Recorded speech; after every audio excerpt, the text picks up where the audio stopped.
যে বলছে নিচের মৌলসমূহের গ্রুপগুলো থেকে আইসোটোনিক পরমাণুগুলো বাছাই করো। এখন আইসোটোনিক বলতে আসলে কি বোঝায়? আইসোটোনিক আমরা নাম শুনতে চাই, আইসোটোন নাম শুনতে চাই, আইসোটোন। এই আইসোটোনকেই যারা আইসোটোন তাদেরকে আমরা আইসোটোনিক পরমাণু নামে ডেকে থাকি সেই পরমাণুগুলোকে।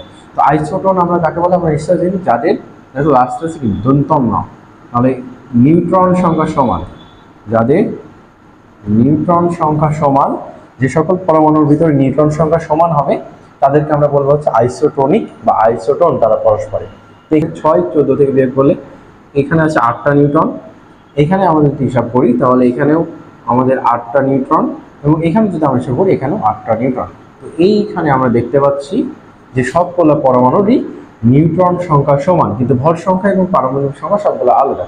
তো এরা হবে পরস্পরের আইসোটোনিক। তাহলে এটা হবে আমাদের সঠিক অ্যান্সার।